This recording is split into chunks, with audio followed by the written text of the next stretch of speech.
I wanted to talk about international hockey. Now, I packed away all my international hockey jerseys, so instead I'm wearing a Bracknell Bees shirt, which is kind of fun. Even though the ads are kind of obnoxious, they really are. And this is what we worry about when they talk about Adidas putting advertisements on NHL jerseys. Is the idea that eventually we'll have this situation where you go, "Where's the logo? I don't know. Is it?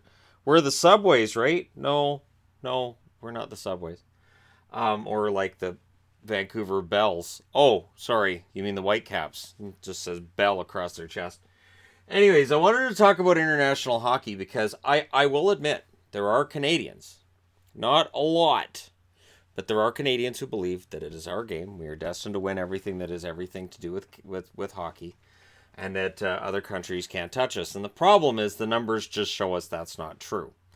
So what I did was I looked at the numbers for just from 20 years ago and from now using Quant Hockey, which just basically it's just a website that throws all the numbers up there. And it's very interesting to see how some countries have really emerged as hockey countries over the last 20 years. Because when we think about it and we think about the growth of hockey, for a lot of us, I know myself included, I go, well, yeah, but it's the same countries it always is. It's not, nothing's really changed over the decades, and yet it kind of has. The power in the hockey world has shifted. Now, I wanted to look at the top 20 scorers, and I wanted to look at their nationalities. I'm not even looking at points. Kucherov's from Russia, he's 25. Rantanen's from Finland, he's 22. McKinnon, Canadian, 23. Johnny Gaudreau's American, 25. McDavid, Canadian, 21. Marner, also Canadian, 21. Point, Canadian, 22. Pasternak, Czechoslovakian, 20. Sorry, Czech Republic, 22. That's because that's remembered as Czechoslovakia. And it's been over 20 years. This chart proves that. Bad, Shannon. So Pasternak's from the Czech Republic. Patrick Kane, USA. He's 30 years of age. Looks old compared to everybody else. Monahan, Canadian, 24. Draisaitl, German, 23. Crosby, Canadian, 31. Wheeler, American, 32. Scheifele, Canadian, 25. Eichel, American, 22. Lindholm, Sweden, is where he makes his home, 24. Landeskog, also Swedish, 26. Matt Tkachuk is American, 21. Ovechkin, Russian, 33. Tavares, Canadian, 28. And of course, with a lot of the young kids coming up, there's a lot of international flavor too. Everybody's excited about Kakko coming up in this draft. And of course, Elias Pettersson's had some excitement in Vancouver. So there are plenty of international stars. And when you look at it, the numbers still favor Canada. 44.1% of NHL players who've played at least one game this year have been Canadian. 26.8% have been American. That's a pretty high number of Americans. And what I remember about the Americans back in the early 90s was there were always two or three guys you'd see on the team and go, they wouldn't make Team Canada. Oh, that guy's on Team USA. Yeah, you're going far. And there was like a mentality at the time of, well, we're going to school them. And we usually did. Sometimes the Americans got the drop on us, but not often. The Swedes now make up 10% of the NHL. Finland, 5.5%. Russia, 4.3%. Czech Republic, 4.2%. And the Swiss at 1.5%. Now, the fall of Slovakia has been marked. It's been remarkable, really, because when the one country became two, and you had Czech and you had Slovakia, they were kind of viewed as somewhat equal in the beginning. The Czechs seemed to be a little bit better, but the Slovaks were pretty good. But when you look at it, Slovakia's really kind of fallen off. And the Swiss are getting stronger. Now, of course, the Swiss scored this upset in the round-robin tournament in the quarterfinals against Sweden before getting dispatched easily in the semifinals.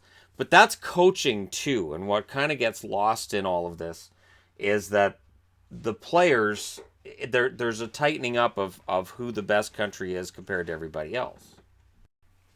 So the interesting thing is now you take these numbers and you go back to 20 years ago and it's completely different. Now, we can also discuss the age of the leading scorers too. So your leading scorer is Yager from the Czech Republic at 26 as opposed to 25. Solani from Finland at 23 as opposed to 22.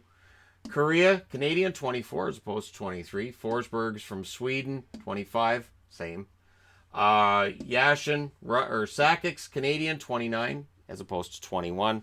So you see the players are older, but you also start seeing a lot of Canada here. Yashin's Russian, 25. Fleury's Canadian, 30. Lindros, Canadian, 25. Leclerc, American, 29. Dimitris, Slovakian, 24. Straka, Czech, 26. Sundin, Swedish, 27. Medano's American, 28. Allison, that's Jason Allison, Canadian, 23. Amonte, American, 28. Robitaille, Canadian, 32 years of age. Iserman, Canadian, 33 years of age. Brindamore, Canadian, 28. Steve Thomas, Canadian, 35. And Peter Sikora rounds it out at 22. The other interesting thing from this year was to make the top 20 scores, you needed about 70 points. And the way the scoring's going in the NHL this year, look, Tavares is 20th. So just think about that for a second.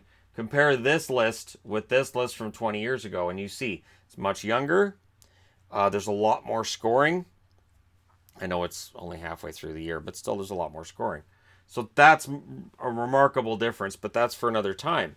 Now, the Canadian dominance back then was a thing. 61% of the NHL players were Canadian. 16.2% were American. That's it. That's a difference of 10% that the Americans have picked up.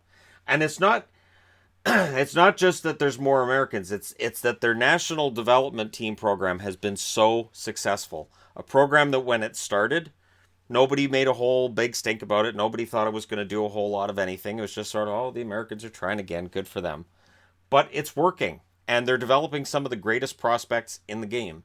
So at some point, I could see Canada not necessarily going with a development program, but I could see something stronger with Canada, because a part of what's happened is back, and if I look back further than 98, 99, I look back to the early 90s, late 80s, for junior players, Canada was ahead of everybody else by a lot. And the development system for players was well ahead. Now, I think other countries have kind of copied what the Canadians were doing and have also innovated on their own. And I think the advantage Canada's had is dropping. Also, participation in hockey is up in the U.S., and I think the European style of hockey has influenced the NHL. I think it's caused NHL teams to draft more Europeans. But it's interesting when you get further down this list, because Russia was 6.5% of the NHL 20 years ago. Now it's 4.3%. Russia's fallen off somewhere.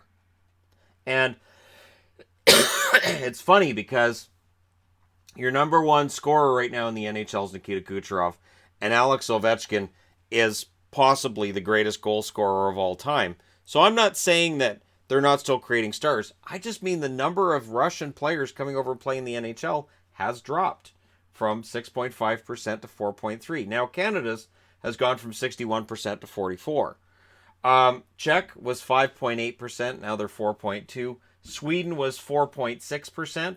Now they're 10%. So Sweden's numbers have gone up. Finland was 1.9%. Now it's 5.5%. So again, Finland's more than doubled. Slovakia, 1.4%. They don't have a percent right now. The lowest that I put on the board was the Swiss at 1.5%. And the Swiss had one player 20 years ago in the NHL. One. So there is a balance of power that has shifted, and I'm not sure why people are so surprised by upsets anymore. Like when the Swiss get an upset in the quarterfinal, people are like, wow, look at the upsets. Yeah, every country has good players. Every country is producing good hockey players now. And the Canadian dominance that we once enjoyed is no longer dominance. Whether you're looking at the top scorers in the game, look, you got USA 1, 2, 3. 3 Americans, and it's Amonte, Medano, and Leclerc. Look at the Americans now. It's Gaudreau, Kane, Wheeler, Eichel, and Tkachuk. So out of 20, 1, 2, 3, 4, 5 Americans as opposed to 3. The Americans are catching up. And you know, the gold medal game is today. And would I be surprised if the Americans win it? No. Would I be surprised if the Americans go on a run and win a bunch of gold medals? Not really, no. Because they're doing a very solid job of developing junior age players. And it's not that Canada isn't. And I think that's where the whole ego part comes from. And I've seen a lot of comments. It is not a majority of Canadians that feel that way. It really isn't. It's that vocal minority, right? But the dominance is kind of over. You got 1, 2, 3, 4, 5, 6, 7, 8 Canadians here. 1, 2, 3, 4, 5, 6, 7, 8, 9. So there you go. Right there. We have one less in the top 20. But the difference really is you have, when you look at the whole, you can put together a good team of any players. Yes, we still have fantastically talented players. McDavid, Marner, Point, Monahan, Crosby, Scheifele, Tavares, McKinnon at the top. Almost missed McKinnon. That would have been pricey. A lot of people would have been like, what are you missing McKinnon for? You hate us. But yeah, it really is tough now to look and say that any one country necessarily dominates. Because that's the thing, right? People want to see dominant because we kind of got used to that. And Canada did go on a nice run not too long ago of 5 junior championships in a row. But in a tournament, in a round robin, single elimination situation, I don't make the assumption Canada's going to win. Do I hope they will? Sure, that would be great. It's like the Spengler Cup, and I didn't have the time this week to report on the Spengler Cup, which was won by a team from Finland. It was not won by Canada this year. So, the Canadian dominance thing, not a thing this year. And that's just fine with me. I know I've been accused in the past. I know there was the Canada losing at the World Championships in a shootout, and I didn't like the fact it was a shootout. And immediately people said, that's because you're Canadian and you assume you're going to win everything. And Canadians are like that. And it's like, no. Nuh-uh. No. I remember Gretzky on the bench watching Ray Bourque take that penalty shot in overtime. In the shootout. And thinking, wait, he's the greatest player in history. Why is he on the bench? But that's part and parcel of what happens. In any given tournament, Canada can lose. And I'm always very happy to see them win, but in any given tournament, of course, they can lose. And if the NHL goes to the next Olympics in China, which I don't think they're going to go to unless the Hockey Players Union actually comes out united and fights for it and gets it in return for some concession of some sort, I wouldn't be surprised if Canada ends up behind the States, behind Sweden, behind the Russians. Because out of these small percentage numbers, okay, when you look and you go, well, there's only 4.2% Czech, 44.1% Canadian. Czechs that get killed by the Canadians. No, not really, no. If the last World Cup of hockey taught us anything, it was with really good coaching and with the systems that we have in place now, these all-star teams you can put together for Canada, teams can shut that down or at least slow it down enough that they have a chance.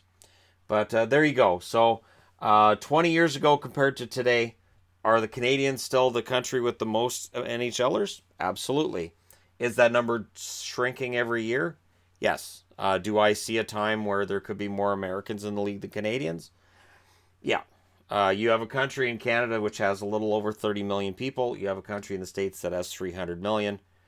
Just pure math tells you eventually the States could be the country that develops more players. But as a Canuck fan, I'm happy with Brock Besser. I don't care that he's American. It's really not a problem. It's never been a problem for any Canuck fan that I know of. We're just like, hey, he can score goals and he's an excellent forward and check out the flow. So, yeah. I think the argument of we're Canada, so we should be the greatest. I think that's almost gone. And I think that, when we see World Junior Championships and when we see these kinds of tournaments happen, the argument will come up from some. But I really believe that is diminishing with every given year. Because, honestly, between coaching, good development systems, and just the fact that these countries are producing better players than they were decades ago, it's going to be a tougher sled. And Canada's going to have to adapt, and they're going to have to put together their best roster. I will say this, my biggest pet peeve with the World Juniors at times has been the roster, the way it's put together. There are times where it's felt like it's just sort of slapped together, and they don't have the same amount of time to get chemistry that some of the other countries do. But that's just been my impression of certain years, not every year. And I'm not using that as an excuse. It's just one of those things that I've noticed that kind of, I don't know, it kind of bugs me a little bit. But let me know what you guys think in the comment section below. Don't forget to hit like and subscribe if you're browsing your way through. You just tap it upon this video. And here's a question for you. 20 years from now, where are these numbers? And do Russian numbers continue to fall because of the KHL and because maybe they just don't want to come over? Is that where we're headed? I'd be interested to know what you guys think. Thank you guys so much for watching. I'll talk to you again soon.